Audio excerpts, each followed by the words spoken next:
Oi, pessoal. Vou iniciar a apresentação de mais um trabalho. Esse trabalho vai ser sobre fases do Proconv e a sua influência na adoção de tecnologias em MCI automotivos. O meu grupo é composto por mim, Aline Barbosa, Elvis Bruno e Italo César.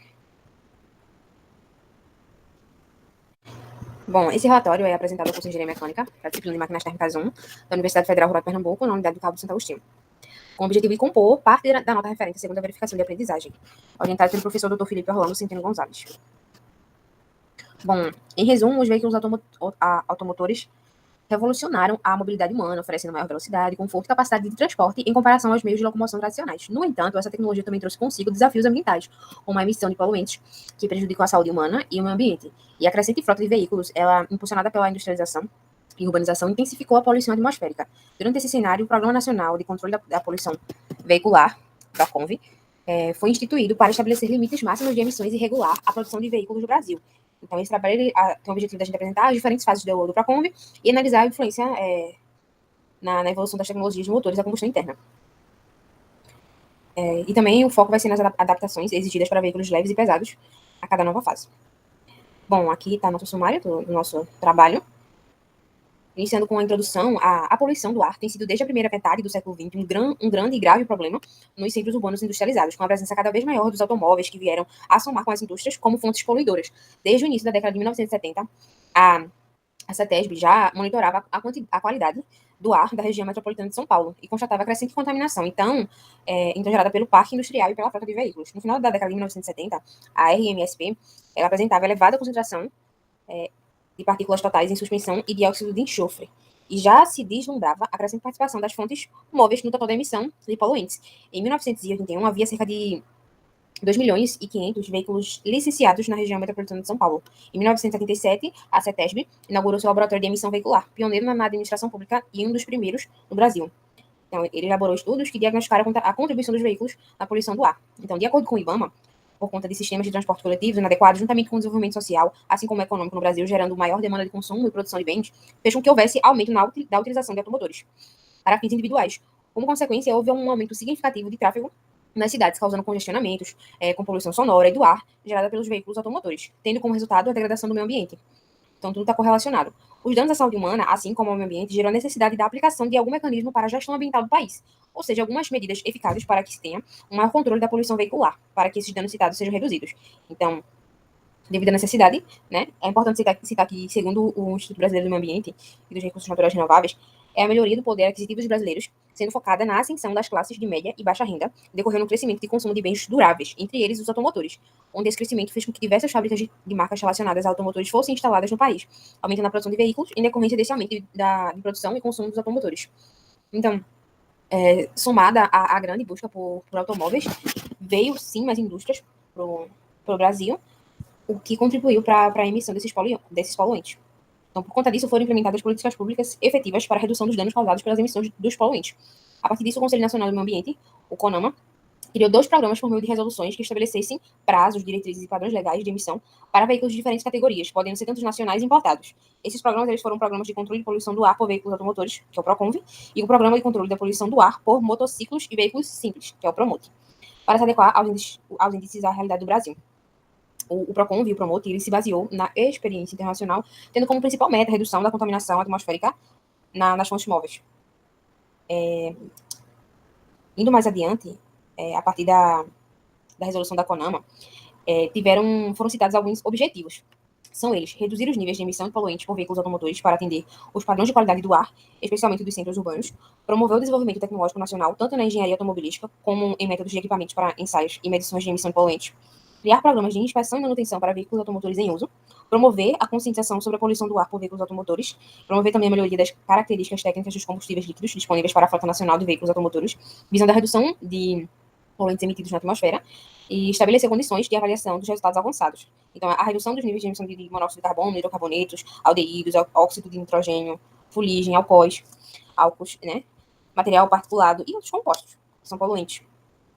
Bom, a estratégia do PROCONV, para análise e certificação, tem alguns tópicozinhos, que primeiro, precisa da homologação de protótipo, onde há a comprovação de que os fabricantes e importadores aplicam os conceitos de projeto que asseguram um baixo potencial poluidor.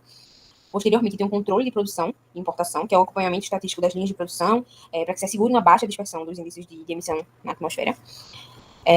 A responsabilidade do fabricante, que o fabricante ou o importador se responsabiliza pela fabricação e comercialização dos veículos rigorosamente de acordo com as especificações.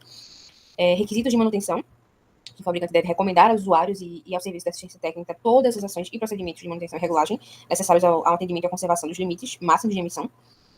O controle pós-venda, né, que permite a intervenção dos órgãos ambientais na conscientização, na comercialização e no uso de veículos. O programa de inspeção e manutenção, que tem como função assegurar que a população os mantenha em conformidade com suas especificações originais. Temos também a classificação dos veículos segundo o Proconv e o Promote. Então, temos veículos leves de passageiros, que são os famosos automóveis, onde são veículos automotores com massa total máxima de 3.856 quilos e massa dos veículos em ordem de marcha. Temos também os veículos leves comerciais, que são chamados de utilitários, são os veículos automotores não derivados de veículos leves de passageiros. Temos o veículo pesado, que é no caso de ônibus e caminhão, e o veículo de 2 rodas, que são as motocicletas e ciclomotores, e as máquinas agrícolas e rodovias novas, que são o controle ambiental teve início em 2001, com a fase Mar 1, onde foram emitidos os limites máximos de ruídos que podiam ser gerados pelas máquinas agrícolas. Bom, como resultados do Proconv, a gente teve a modernização do parque industrial automotivo no país, a adoção, atualização e desenvolvimento de novas tecnologias, melhoria da qualidade dos combustíveis automotivos, a formação de mão de obra técnica altamente especializada, o aporte no Brasil de novos investimentos, de novas indústrias e laboratórios de emissão, geração de empregos, que é muito importante, e a diversificação do parque industrial. Então, temos aqui, vamos citar, adiante as fases do Proconv, que meus colegas vão dar continuidade na apresentação do trabalho. Olá, boa noite. Meu nome é Elvis Bruno. Eu vou dar continuidade aqui ao trabalho, né? Começado pela minha colega Aline. Eu vou falar sobre as fases que o Proconv lançou, né? Para melhoria para eficiência e melhor desempenho dos carros no sentido de menos poluição e mais eficiência, obviamente, que você desperdiça menos. E eu vou falar aqui sobre os veículos leves, esse vai ser o meu tema, vou falar sobre ele. E eu vou começar aqui explicando um pouco sobre a situação, né? Que o controle das emissões de veículos leves, ele foi dividido em 8 fases aqui no Brasil. E ele começou em 1988 e está até hoje, em sua fase, né? E atualmente, em 2024, ele está na fase 7. E ele começou lá na década de 80, né? Aqui tá, e aqui tá uma tabela, né? Mostrando ela ilustra a idade da frota de veículos brasileiros entre 1995 e 2014, né? A fase 1, ele é marcado por estabelecer os padrões, né? Entre 1988 e 1991. Houve aprimoramento dos projetos de veículos já existentes, especialmente no controle das emissões evaporativas. E ele destaca a fase por sua retirada de veículos de circulação, veículos com alto nível de emissão, nessa primeira fase de 88 e 91. A segunda fase, houve uma evolução significativa na adoção de injeção eletrônica. A injeção eletrônica ele foi muito interessante nesse momento, e carburadores assistidos eletronicamente. Houve uma evolução muito significativa no aproveitamento de combustível com a adoção de injeção eletrônica nessa fase. A fase 3, que foi de 1997 a 2004, ela veio com a necessidade de trazer uma tecnologia um pouco melhor, mais avançada, e para cumprir umas exigências de emissão, né? Dentre elas, houve a injeção multiponto e catalisadores mais eficientes, né? Essa fase também, ela obrigou os fabricantes a melhorar o controle eletrônico dos motores, né? Que foi muito importante também para dar uma evoluída no trabalho aqui. A fase 4, ela durou de 2005 a 2008 e trouxe uma tecnologia muito interessante, muito usada também até hoje, né? Que é a tecnologia Flex. Aliás, todas aqui faladas, ela é usada até hoje, né? E ela se popularizou muito na época, foi muito bom e trouxe um avanço no controle das emissões de NO e hidróxido de carbonetos, né? A injeção eletrônica ela foi aprimorada nessa época e trouxe também o sistema de diagnóstico que detectava falhas no sistema, era muito interessante para essa época. A fase 5, que começou em 2009 e foi até 2013, trouxe reduções significativas nas emissões de NO e HC de novo e aldeídos, né? Foram possíveis, essas melhorias, né, essas reduções significativas, elas foram possíveis porque houve uma otimização nas câmaras de combustão e uma pressão melhor e também uma melhoria na pressão de injeção de combustível. E a fase 6, essa fase ela teve início em 2012, ela impôs uma redução de 67% do monóxido de carbono e 65% do NO, né? E isso aconteceu graças à introdução de sistemas de diagnósticos automotivos para monitorar as emissões dos veículos leves a diesel. A ANP apontou que estabeleceu novas especificações para a gasolina, reduzindo o teor de enxofre a 800 ppmv para 50 ppmv, o que aumentou a eficiência dos catalisadores. Então isso foi muito bom, muito interessante para a melhoria. Vamos para a fase que a gente está atualmente, né? Essa fase ela entrou em vigor em 2022. Ela exigiu modificações em motores e catalisadores né? E também exigiu testes mais rigorosos para avaliar a conformidade ao longo da vida útil dos veículos. Os limites de evaporação foram reduzidos e os veículos a gasolina e diesel tiveram que incluir diagnósticos mais detalhados sobre falha no pós-tratamento dos gases de escape. Isso trouxe uma melhoria muito significativa no serviço. A próxima fase, ela está prevista para 2025, ano que vem, e ela vai ser dividida em 3 etapas, né? Dos quais as metas de emissão de NMOG mais NO serão de 50 mg por quilômetro e essa fase vai até 2029, né? Ela aponta que a produção de veículos com emissões zero, como elétricos, será incentivada para compensar aqueles que ainda produzem mais emissões. Então a ideia é rumo a zero de emissões no futuro e à medida que os motores foram se aperfeiçoando e as tecnologias foram melhorando, dá para perceber que é uma meta totalmente possível. Então é basicamente isso, é um tempo curto. Eu vou passar a palavra agora para o meu colega, ele vai dar continuidade ao trabalho e vai falar sobre veículos pesados. E é isso. Boa noite e até a próxima. Bom, pessoal, dando continuidade aqui ao nosso trabalho, vou falar agora sobre as fases do Proconv para veículos pesados, né? Então, assim como os veículos leves, nós temos 8 níveis do Proconv, né? Nós temos 8 níveis, o primeiro começando com uma redução leve no limite de opacidade do caminhão. Esse limite de opacidade diz respeito à fumaça do cano de escape, né? Então, você tinha que ter um coeficiente K, que é o coeficiente de opacidade abaixo de 2,5, né? Essa foi basicamente a primeira fase, né? Então, fase P1, né? Perdurou entre os anos de 1990 a 93, estabelecida pela resolução do CONAMA de 8 de janeiro, a resolução do CONAMA número 8, de 31 de agosto de 93, que os limites de emissão gasosa nesse período não foram exigidos legalmente, né? Como eu tinha falado anteriormente, apenas o limite aqui, o coeficiente de opacidade, ele tem que ser abaixo de 2,5, né? A partir, isso para veículos diesel, né? A aplicação nos veículos diesel. A partir da fase P2 do Proconv, foi estabelecida a resolução da fase P1, ou seja, a P1 não foi revogada, né? Ao invés disso, foram acrescentados limites, né, para a emissão de monóxido de carbono, hidrocarbonetos, óxido de nitrogênio e material particulado, né? Então, de acordo com o carreteiro, a fase P2 teve início em 1994, onde se enquadrou o Euro 0. Então, nós aqui do Brasil já tínhamos uma legislação ambiental um pouco mais avançada, né, em relação à Europa. Então, a nossa legislação, chamada de P2, Proconv P2, Proconv P1, ela é equivalente, digamos assim, à Euro, a legislação chamada de Euro lá na Europa, Euro 1, Euro 2, Euro 3, Euro 4, e ela está um número abaixo da nossa, né? Então, a partir dessa fase, os limites foram estabelecidos para o monóxido de carbono no valor de 11,20 gramas por quilowatt-hora, ou seja, você pode emitir na atmosfera 11,20 gramas a cada quilowatt-hora do seu caminhão, de potência do seu caminhão, né? E 14,40 para o óxido de nitrogênio. Então, aqui no P2, a gente já começa a ter um limite, né, para a emissão de alguns gases provenientes do processo de combustão. Na fase P3, que começou em 94 e foi até mais ou menos 97, que é equivalente à fase Euro 1, foi implementar uma redução. A gente teve uma redução do material dos gases, dos gases de escape da combustão, né? O monóxido de carbono foi de 11,2 até 4,9, os hidrocarbonetos de 2,45 para 1,23, o óxido de nitrogênio teve uma redução também, e agora a gente tem uma redução no material particulado, que são as cinzas do processo de combustão. Basicamente são as cinzas, né? Então ela tem 0,7 entre 0,7 e 0,4 partes por milhão, né? E o K ele sempre continuou constante, o coeficiente de opacidade ele continuou constante. Na fase P4, a gente teve uma nova redução, né? Ela foi de 98 a 2022. Ela teve uma nova redução nesses mesmos coeficientes aqui, nos mesmos gases, né? Então foi de 4,9 até 4, de 1,23 para os hidrocarbonetos, de 1,23 até 1,10 e assim por diante. Na fase 5, na fase 5, a gente teve uma nova redução, né? Foi de 2,1 na fase P5. Teve uma outra redução, né? E vai ser sempre assim. Sempre vai ter uma redução. No meados de ano de 2012, que é na fase do P7, que é a última que a gente teve agora, nos caminhões novos, ele foi implantado um sistema chamado de redução catalítica seletiva. Que esse sistema, ele utiliza o ARLA32 para reduzir bastante o óxido de nitrogênio, que ele é o responsável pela chuva ácida. E ele é bastante poluente, ele é bem complicado de ter na atmosfera. Então, a tecnologia avançou a ponto de criar esse sistema de redução catalítica seletiva, né, que usa o ARLA32. Aí, como é que funciona esse sistema? O ARLA32, quando ele entra em contato, ele é um líquido, né, um fluido, quando ele entra em contato com os gases quentes que vêm de escape, assim que ele sai do motor, ele é dissolvido em amônia, e outros componentes, né? Essa amônia, ela pega as partículas de óxido de nitrogênio e dissolve, formando nitrogênio e vapor d'água.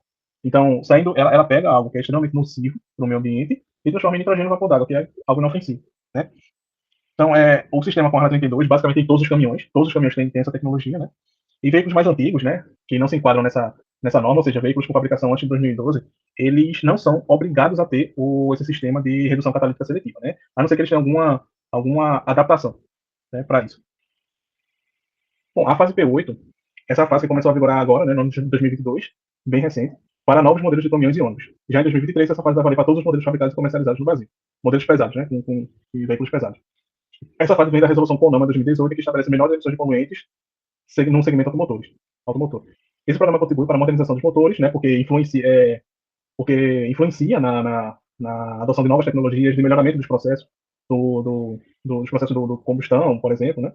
E a gente tem aqui um gráfico, que é a figura 18, é a redução dos níveis de gases conforme a evolução das fases do Proconv e da Euro, né? Então, no Proconv 1, a gente tem bastante emissão poluente, né? Não foi, como a gente viu, não foi estipulado nenhum limite para a emissão de monóxido de carbono, óxido de nitrogênio, etc. E aqui na Proconv 8, a gente tem uma emissão zero, basicamente, já para os hidrocarbonetos, né? Aqui o óxido de nitrogênio e o monóxido de carbono ele está bem baixinho, e o material particulado também está bem baixinho. Vindo aqui um pouco para o site da Mercedes-Benz, as fabricantes de veículos pesados, elas têm uma feira anual chamada Fenatran, né? A gente pode ver aqui, Fenatran. E nela, as montadoras mostram as principais evoluções dos caminhões, apresentam novos modelos, novos opcionais, carrocerias também, por exemplo, a Randon, a Truckvan, eles apresentam, né, os seus novos implementos rodoviários, e tem essa feira. Então, aqui, a gente tem uma matéria da própria Mercedes falando a respeito do Proconv 8, da Euro 6. Por quê? É importante que a Proconv 8, a Proconv P8, a legislação brasileira, no geral, ela esteja alinhada com a da Europa. Por quê?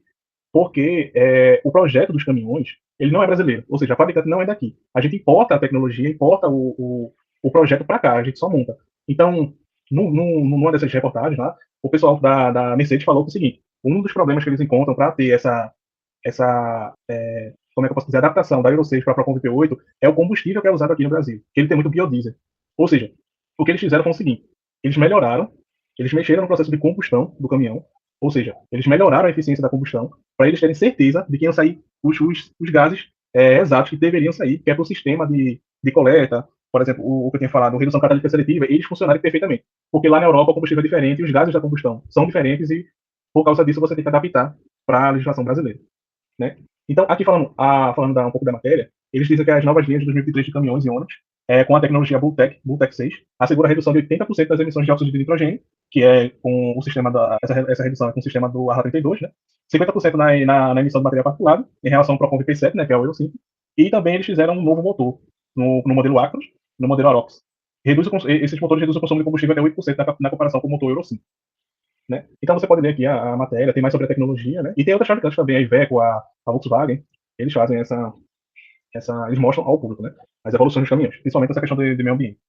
Então, concluindo nosso trabalho, ele teve como a finalidade de mostrar a influência das fases, né, o histórico das fases, a influência das fases de motores de combustão interna e a adoção de novas tecnologias, né, que foram apresentados os motivos após a emissão de poluentes aumentou muito e os danos causados ao meio ambiente também aos seres humanos, né. Então, o estudo aprofundado nas fases do PROCON para veículos leves e pesados revelou um complexo sistema de regulamentação e 8 etapas para cada categoria, né. Então, a gente tem 8 níveis, cada nível é um subsequente ao outro, né, e a gente tem também um período, em cada nível a gente tem uma faixa, né, onde essa regulamentação ela fica em vigor, porque em relação também à questão de projeto, de novas tecnologias, a gente não consegue estar fazendo um a cada 2 anos, por exemplo, a cada ano. Ficaria muito inviável, porque em um ano o caminhão podia estar rodando, no outro ano não podia estar, porque não estava encaixando nas regras de emissão de poluentes, né? Então, além disso, o programa impõe responsabilidades aos fabricantes e importadores, que devem assegurar a conformidade de seus veículos durante todo o ciclo de vida, incluindo manutenção e controle cogente, né? Então, na Fenatran, a Mercedes falou também que os testes para esses veículos giravam em torno de 7 milhões de quilômetros. Então, eles faziam o motor funcionar, faziam o sistema de propulsão funcionar durante 7 milhões de quilômetros para ver como que o powertrain se comporta funcionando incessantemente, durante 7 milhões de quilômetros, que é justamente a garantia que eles dão, né? Então, eles asseguram que durante essa quilometragem o carro vai estar dentro das normas do Proconv P8 ou da Euro 6, né? Então, o PROCON estabelece limites cada vez mais rigorosos para as emissões de monóxido de carbono, hidrocarbonetos, óxidos de nitrogênio e material particulado, contribui significativamente para a redução da poluição do ar, melhorando a qualidade de vida da população, principalmente dos grandes centros, né? Para atender a essas exigências, os fabricantes investem em tecnologia como sistemas de gestão eletrônica, catalisadores e filtros de partículas, além de promover o desenvolvimento de motores mais eficientes, né? Como eu tinha falado do processo de combustão, eles asseguraram que era mais eficiente, né? E o uso de combustíveis menos poluentes. No entanto, a implementação do programa é feita de desafios com a necessidade de investimento em infraestrutura e a atualização da frota veicular, o que exige um esforço conjunto do governo, indústria e sociedade. Então, essa foi a nossa, o nosso trabalho, né, sobre as fases do PROCONV, e vou encerrando por aqui.